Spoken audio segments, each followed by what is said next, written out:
Hey everyone, Mark here. Welcome to my channel. Today's video, I am going to do something a little bit different. I received this request to do a video on this topic probably about 3 weeks ago, and I just have been trying to kind of come up with my own ideas and get my thoughts together before I made it. Now, this is not to give any type of endorsement of any way to either of these selling sites. But initially, I was asked to do a video on Discogs, what I think about it, what my experiences with them has been. But in the last year or so, I've also had people ask me, what are my thoughts on eBay and how they work with things.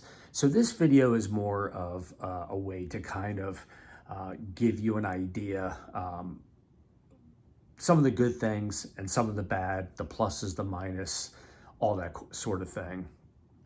Again, it is in no way to, knock either platform. This is just my personal experience. I've been buying on eBay for, I want to say, since probably 2012. So at least 12 years I've bought from eBay. Did some selling years back. The selling, I won't get into any of that because that's not what the purpose of this video is about. It's more to discuss if you're buying Elvis or anything really on either of these sites, which one is better, which one has the different features that helps you as a buyer kind of come to a good decision and good choice in purchasing that item. So because eBay was the one that I got questions about a while back, we'll start with eBay. I will tell you my experience overall with eBay and especially with buying has been an overall good experience. One of the many things that I do like as a buyer is they do offer a buyer protection on everything that a seller has on the site that they have listed there. So if you run into an issue, you don't receive the product, the item you ordered is not as described, it arrives damaged, it's misrepresented. eBay works very much like if you had a credit card dispute. So if you have a Visa or MasterCard and you buy something and you have a problem with the merchant or the merchandise, depending on what the scenario is, eBay works the same way in that if you run into an issue, like say you buy something and in the listing, it's always going to give you the expected shipment or delivery date. And it's usually arranged. You're never going to get a specific date because, as you know, the U.S. mail or any shipping service is very unpredictable. It just depends on when the package is received, when it's sorted, and then mailed out to the next city. Usually you can track it, which is nice. You can track where the product is that you ordered as it goes to each post office. Sometimes it'll go to, I've seen it go to 2 and 3 different post offices, which I've never understood. You think it would, wherever the shipper or the seller is located, you'd see it received at that particular city's post office, and then it should go directly to the next destination city's post office. That's my opinion. But sometimes I've seen it where it'll hit 2, 3, sometimes 4 different post offices, and it takes a week for you to get your product. So with me personally, what I look for is a couple of things. I look for the description, but the very first thing I look at is the seller's like their rating. So you'll have a percentage. If a seller is 100%, it means all their reviews, when somebody left a comment or they rated the transaction, it'll say, you can say whether it was a good experience, if there was a problem, if everything was received timely, and it allows you to leave a comment, good or bad. So I always look at the seller's rating. If it's a high rating, and there's a lot of, say there's 2,200 different ratings that this seller has, if they're 99%, sometimes you'll see a lot, 99.5%, 99.9%. And sometimes you'll see sellers with 10,000 plus ratings because they've been in business for many years. So I always look at that. The very first thing I look at is the seller rating. I want to make sure that the seller is reputable. So I'll check that. Usually I won't go, if anything is below 97% favorability rating, I usually won't buy from anyone if it's lower than that. If it's a smaller priced item or not very expensive and it's something that I haven't seen before, I'll go ahead and take that chance. But usually anything below 97%, personally, I don't buy from them because they've had some negative feedback along the way. So I look at that. I look at the pictures. Sometimes merchants will use, or sellers will use stock photos. I hate that. I want to see the actual product. And then what I do next is I read the description of the item. I make sure that it's detailed, that they're giving me all the information that I'm looking for in order to come to a good decision on whether or not I'm going to buy it. And then, of course, I look at price. Now, certain items, if it's a more common item, you may see 30, 40, 50 listings of the same exact item. Sometimes you'll find just a few, and sometimes you'll look for something in the search engine and you won't find anyone has it for sale. Now, one thing that is very similar between eBay and Discogs is a little bit more extreme, is the pricing. The beauty of eBay is you can look until you find a price that meets what you're looking for. It's a good, highly rated seller. And sometimes, and I'm kind of funny about this, I'm on the East Coast. If the seller's in California, that's going to take probably an extra 2, 3, 4 days, depending on when they ship it. In my experiences, I will tell you, usually when I buy something, within a day, sometimes it'll take 2 or 3 days, you'll get an alert that it's been shipped. You'll get your United States Postal tracking number, which you can use to track. And if you click on it, on the tracking number, it'll open it up. It'll show you where it's at in the delivery process. You have more of a selection, I think, on eBay, but I love the purchase protection that they have. You can also start what they call a watch list, where if there's an item that you're interested in, but you're not quite ready to buy, there's a little heart button that you can click it, and it goes from clear to red. And then it's going to put it in a list of your items that you're watching, thus why they call it a watch list.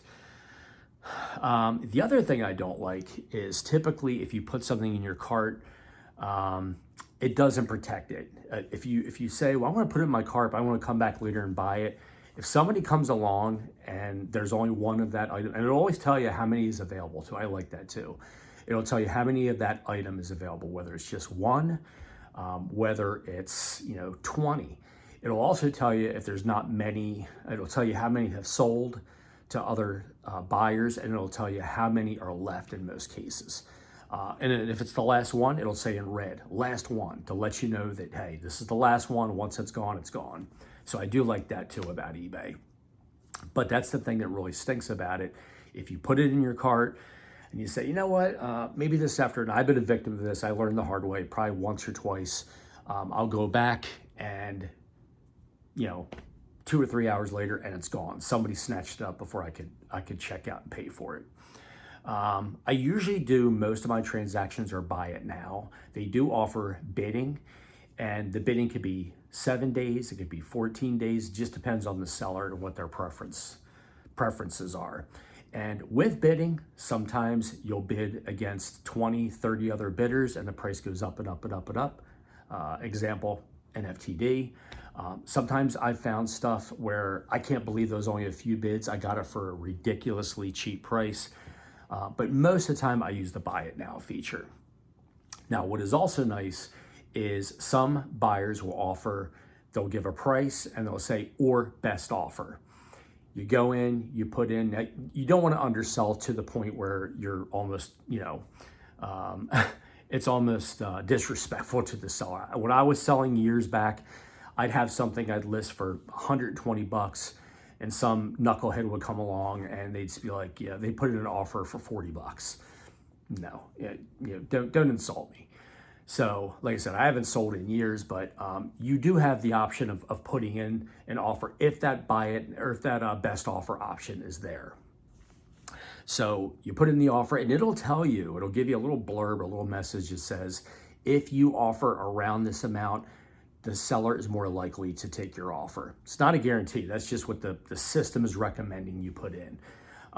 So I always, if something is for sale, just to give you an example, and it's $50 and a few bucks for shipping or whatever, I might come in and offer $43, $44 when it was originally $50. I usually don't go whole, if it's something that I really want and it's something rare, I'll put in an offer like that. Sometimes if it's $60, I may put in an offer for $50. It just depends on how the item is priced. And a lot of times, you'd be surprised how many people in this economy, people are hurting for money. Usually my offers have been accepted. The other thing you can do, and don't be afraid to do this, and if you watch any of my videos, go back over my library, so many times I've mentioned, I don't pay top dollar for anything I've ever bought. Maybe a couple things, but in my 6+ years of collecting and buying on eBay, I am not shy about, if they don't have that best offer option, it'll have their seller name and it'll say contact seller. You can click that little box and leave a comment, and you can say, hey, I'm really interested in this item. Would you accept, this amount of money? Or would you be willing to send me a better offer? You would be surprised. I've only had, in the 12 years I've been buying, I maybe had on one hand the number of times I can count where they came right back. And sometimes they'll say, nope, it's marked as priced, or priced as marked, or whatever the term is. How I have it priced, I can't go any lower on it, or nope, I think it's worth this, so no, I'm not going to go any lower. And that's their prerogative. It belongs to them. It's their merchandise. If they don't want to sell it for that, I think it's kind of ridiculous. I remember probably about 2-3 years ago, I wanted a second copy of the FTD Girls.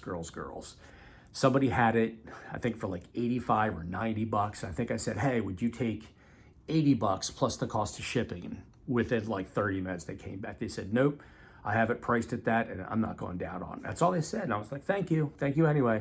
I move on. But you'd be amazed how many people will jump on it and say, sure. And they'll send an offer, and or sometimes I have them go in where they'll actually lower the price, and then we'll say, snag it now. I marked it down for you. It's there for you to buy if you wish to continue. So that's the basic in and outs of eBay. Like I said, I've been buying off it for 12 years, so I kind of know the system a little bit. Discogs, I don't use Discogs often. It is a worldwide marketplace for everything music, vinyl, CDs, books. I will tell you, a ton of my FTD CDs I probably bought 60+% of all my FTD CDs that I collected, and finally, I was able to get the entire collection. I will tell you that I'd probably say 65% of all the FTDs I got them on Discogs, because sometimes you can really find a great deal, and I would buy from the same seller, and sometimes they work with me pretty well. And you can also do the same thing. Reach out to them, comment, say, look, because the difference between eBay, Best Buy is, best offer rather, I keep saying Best Buy. Best offer is when you put in that offer, if they don't accept it, you get 5 chances total. And then once you've exhausted those 5 attempts, if you can't negotiate a price, then you'd have to pay full price if you wanted it. But usually you can work with the seller on that. But with Discogs, you get one offer, and it tells you this is your one chance. If they accept it, great. If they don't, oh well. The other huge thing, which I think it's turned me off, because I did get burned once. I've been using Discogs for maybe, I'd say 4, maybe 5 years at most. I've been burnt once, and it was fairly recent, where I was buying a record for a friend, and I put their address in, I put my billing information in, and I never got any type of confirmation that it was shipped. The recipient never received it.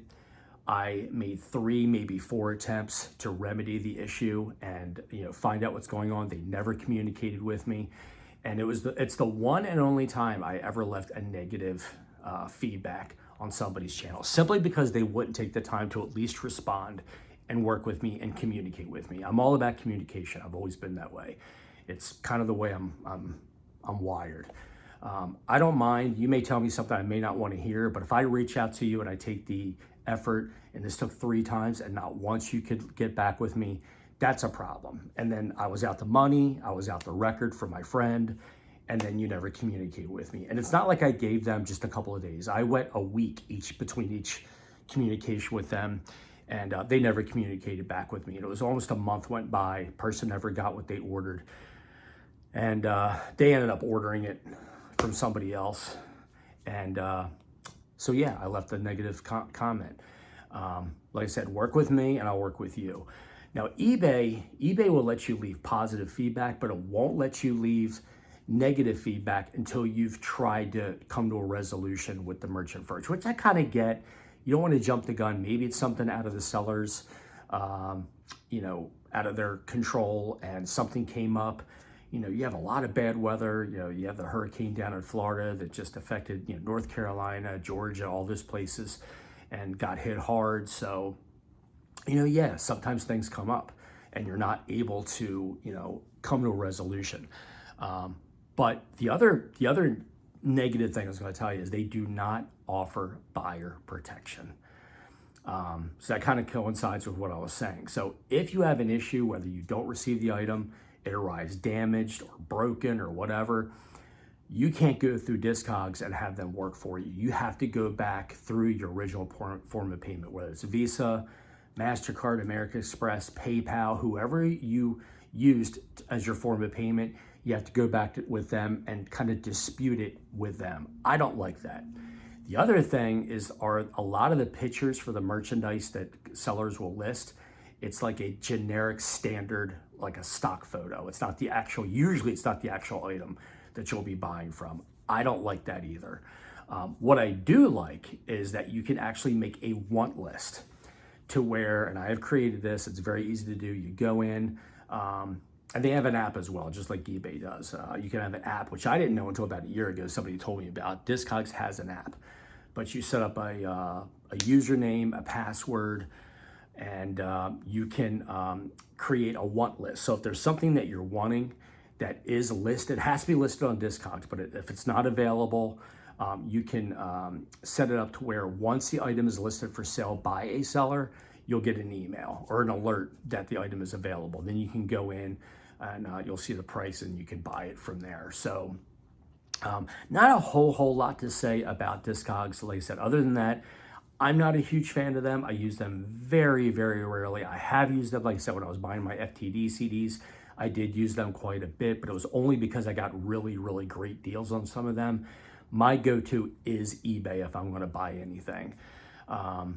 That's just my preference. I've been buying from them, like I said, since 2012, and I could probably count on a couple of fingers times I've had problems. And then what is nice is eBay has your back. They'll again have you reach out to the seller, try to work it out with them, but there is a time frame involved. If they don't respond, and then you can follow up with your existing claim and let them know that nothing transpired, you never heard back.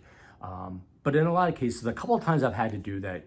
One time I think the merchant did remedy it and make it right, and the other time I got my money back. So in 6 years and 2 or 3 months, to have 2 issues is pretty impressive, I think. And I've been very fortunate with buying. So, like I said, I look for high-rated sellers, try to get the best price, and feel free to negotiate, and there you go. So just wanted to come on, make this quick video. I hope you found it informative, helpful. Like I said, a little bit different than the kind of video I usually make, but I appreciate you taking the time to watch. Hope this helped. Appreciate those who have recently subscribed, for those who watch my videos and comment. Keep them coming. I love reading them. And until next time, we'll see you soon. Take care. Bye.